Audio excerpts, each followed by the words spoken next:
Bonjour à tous et à toutes, bienvenue sur cette première série d'enseignements dans laquelle nous allons étudier la gloire et l'onction de Dieu. Pour ça, on va s'appuyer sur le passage qui se trouve dans Exode 33, versets 10 à 19. Ce passage nous parle de la tente de la rencontre et d'un entretien que Moïse a avec Dieu. Et pour placer le contexte de ce passage, Israël est sorti d'Égypte par la puissance de Dieu, et Dieu est en train de les conduire à travers Moïse dans la terre promise, en Canaan. Et nous allons voir en quoi ce passage nous enseigne sur la gloire de Dieu. Je vais commencer à lire à partir du verset 12 d'Exode 33. Le Seigneur s'entretient avec Moïse. Moïse dit au Seigneur, « Écoute Seigneur, tu m'as ordonné de conduire ce peuple, mais tu ne m'as pas indiqué qui tu veux envoyer pour m'aider. Pourtant tu m'as choisi spécialement, et tu m'accordes ta faveur. C'est toi qui l'as affirmé. Eh bien, puisque j'ai ta faveur, fais-moi connaître tes intentions, ainsi je te connaîtrai vraiment, et je bénéficierai pleinement de ta faveur. N'oublie pas que ce peuple, c'est le tien. » Le Seigneur lui répondit, « Je viendrai en personne, tu n'auras pas à t'inquiéter. » Moïse reprit, « Si tu renonçais à venir en personne avec nous, ne nous ordonne pas de partir d'ici. En effet, si tu ne nous accompagnes pas, comment pourra-t-on savoir que tu nous accordes ta faveur à ton peuple et à moi? Seule ta présence peut nous distinguer des autres peuples de la terre. » Le Seigneur répondit à Moïse, « Je réaliserai cela même que tu viens de dire, je t'accorde ma faveur, car c'est bien toi que j'ai choisi. » Moïse lui demanda, « Permets-moi de contempler ta gloire. » Et c'est sur ce dernier verset que je veux rebondir. « Fais-moi voir ta gloire. » C'est ce que Moïse dit à Dieu. Et nous allons remonter un tout petit peu avant pour comprendre en quoi consiste la gloire de Dieu. Exode 33, verset 11. Le Seigneur parlait avec Moïse face à face comme un homme parle avec un autre. Et verset 12, Moïse dit au Seigneur, « Écoute Seigneur, tu m'as ordonné de conduire ce peuple, mais tu ne m'as pas indiqué qui tu veux envoyer pour m'aider. Pourtant, écoutez-moi bien, tu m'as choisi spécialement, et tu m'accordes ta faveur, c'est toi qui l'as affirmé. » Donc le contexte, c'est la tente de la rencontre, et la première chose que nous apprend ce passage, c'est qu'il ne peut pas y avoir de gloire sans rencontre.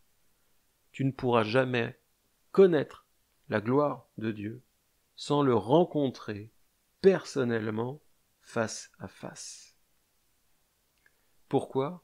Parce que la rencontre dans la Bible, ce n'est pas apercevoir quelqu'un de loin. La rencontre biblique, la rencontre que Dieu désire, c'est un cœur à cœur, un partage. La rencontre biblique, c'est le partage. Et que dit Moïse ? J'ai ta faveur, car c'est toi qui me l'as affirmé. Moïse, en disant ça, proclame sa foi en celui qui le rencontre.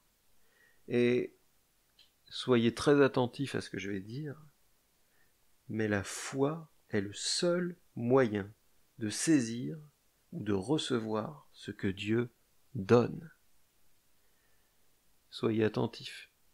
Dieu donne par grâce, mais c'est par la foi que l'on reçoit. Et vous savez, on bute contre tant de difficultés dans nos vies, simplement parce que bien souvent, nous ne recevons pas par la foi. On sait donner, on comprend qu'on doit donner, mais parfois, on donne tellement qu'on n'est même plus capable de recevoir. En fait, la grâce de Dieu se heurte, premièrement, en nous, à la foi que nous avons en nous-mêmes, et non pas en Dieu. Ce que je veux dire par là, c'est que nous avons tellement peu d'estime de nous-mêmes, on se juge, on se considère tellement indigne, que nous nous privons nous-mêmes de la gloire de Dieu. Et je veux t'encourager toi qui m'écoutes, à abandonner tes jugements. Dieu est ton juge, et la sanction que tu mérites est tombée sur Jésus-Christ. Accepte-le simplement, et tu verras la gloire de Dieu. Donc l'Écriture nous entraîne, comme Moïse, à proclamer notre foi et à vivre par la foi, à nous conformer à ce que Dieu dit de nous, à comment Dieu nous considère, et non pas comment nous nous considérons nous-mêmes. Et lorsque la foi nous entraîne comme Moïse, alors c'est un appel d'air, et ça produit en nous la faim et la soif de Dieu. Marcher par la foi va amener la vie spirituelle en nous, et un corps vivant, il a faim et il a soif. Donc la foi va produire une faim et une soif spirituelle. Nous allons désirer connaître Dieu. C'est ce que nous dit le livre du prophète Osée. Ils auront faim et soif d'entendre Dieu. Et lorsque nous sommes à ce stade, comme Moïse, il nous en faut plus. Moïse dira au verset 18, « Permets-moi de contempler ta gloire ». D'autres versions disent « Fais-moi voir ta gloire ».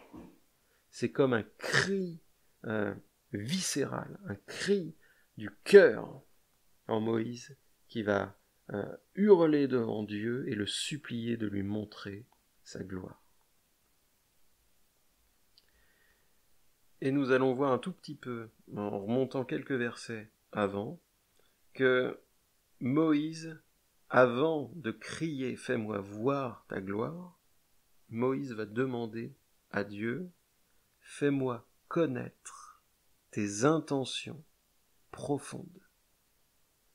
En gros, Moïse va dire « Je veux te connaître en profondeur, afin que je te connaisse vraiment. Ainsi, je te connaîtrai vraiment et je bénéficierai pleinement de ta faveur. » Moïse ne veut pas connaître Dieu de loin. Moïse ne veut pas connaître les miracles de Dieu. Moïse veut connaître le Dieu des miracles. C'est une nuance qui fait toute la différence. Moïse est attaché à la personne de Dieu avant ce que Dieu fait. Et Dieu appelle l'Église à s'attacher à lui avant toute chose. Lui avant ce qu'il fait.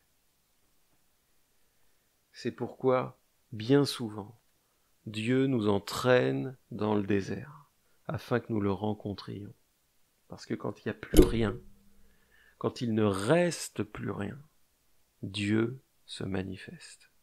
Lorsque nous ne pouvons plus rien faire, lorsque tout est fini, Dieu se manifeste, parce qu'il est la résurrection et la vie. Donc Moïse va demander à Dieu de le connaître profondément. Le Seigneur lui répondit, « Je viendrai en personne, tu n'auras pas à t'inquiéter. » Et dans ce passage, nous apprenons une chose capitale, c'est que la vraie faveur de Dieu, c'est de le connaître vraiment. Parce que le Seigneur répond à Moïse, « Je viendrai en personne. » Donc, s'il y a une chose que vous devez retenir, c'est que la faveur de Dieu se manifeste par sa présence. La faveur de Dieu, c'est sa présence, et non pas sa puissance. La faveur égale présence. Verset 16. Moïse va continuer et va dire « Si tu renonçais à venir en personne avec nous, ne nous ordonne pas de partir d'ici. En effet, si tu ne nous accompagnes pas, comment pourra-t-on savoir que tu nous accordes ta faveur à ton peuple et à moi ?» Encore une fois, Moïse va dire « Si ta présence n'est pas là, nous n'irons nulle part. Parce que si tu n'es pas là, ça ne sert à rien de continuer. Ne nous donne pas ta puissance, mais sois toi-même avec nous.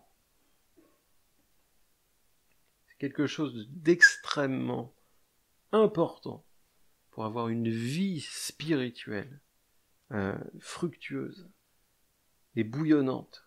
Nous devons nous attacher à la présence de Dieu. Nous devons être là où Dieu est. La faveur de Dieu, c'est sa présence. En fait, le choix de Dieu se manifeste par sa présence et non sa puissance. Les deux sont liés. La présence et la puissance de Dieu sont liées, bien évidemment, mais ce sont deux choses différentes. Verset 18. Fais-moi voir ta gloire. La réponse de Moïse, comme j'ai dit tout à l'heure, c'est quelque chose qui semble jaillir de lui, presque malgré lui. Montre-moi ta gloire. Et en fait, lorsque Moïse va hurler ce désir à Dieu, c'est le cri de l'humanité tout entière qui s'exprime. Pourquoi ? Parce que Adam a perdu cette gloire, et en perdant cette gloire, il a perdu la vie. Pourquoi ? Ça, c'est un principe biblique, un principe spirituel fondamental. La vie éternelle, c'est d'être dans la présence de Dieu. Jésus dira, la vie éternelle, c'est de te connaître, toi, le seul vrai Dieu et son Sauveur, et le Sauveur que Dieu a donné, Jésus-Christ. Dieu répond à Moïse, « Je vais passer devant toi en te montrant toute ma bonté et en proclamant mon nom. » Ce que Dieu dit à Moïse, en gros ici, c'est que Dieu ne va pas simplement répondre à sa demande, Dieu va se montrer tel qu'il est. Et Dieu est un Dieu bon. Il n'y a de bon que Dieu seul. C'est ce que dit Jésus. Il n'y a de bon que Dieu seul. Et lorsque Dieu veut se révéler, c'est toute sa bonté qu'il révèle en proclamant son nom. Et le nom de Dieu, c'est sa présence. C'est tout ce qu'il est. C'est toute sa plénitude. Et Dieu désire remplir l'Église, chaque croyant, de toute sa plénitude. Et le Saint-Esprit prend tout ce qui est à Jésus et le déverse en nous. C'est pourquoi en Christ, nous sommes remplis de toute la plénitude de Dieu. Merci Seigneur. Que comprenons-nous alors à travers ce passage ? Eh bien, la gloire de Dieu, c'est sa présence. Gloire égale présence. Présence égale gloire. Et je vous propose un passage dans Jean, chapitre 17, au verset 5, qui prouve exactement ce que je viens de dire. Le Seigneur Jésus-Christ parle, à partir du verset 3. « La vie éternelle consiste à te connaître, toi le seul véritable Dieu, et à connaître Jésus-Christ que tu as envoyé. J'ai manifesté ta gloire sur la terre, c'est-à-dire j'ai manifesté ta présence sur la terre. Emmanuel, Dieu avec nous. J'ai manifesté ta gloire sur la terre, j'ai achevé l'œuvre que tu m'as donnée à faire. Maintenant donc, Père, accorde-moi en ta présence la gloire que j'avais auprès de toi avant que le monde existe. Il n'y a pas de gloire sans la présence de Dieu. On ne peut dissocier la gloire de Dieu de sa présence. Jésus porte en lui cette gloire, et pour être glorifié, il nous faut être dans sa présence.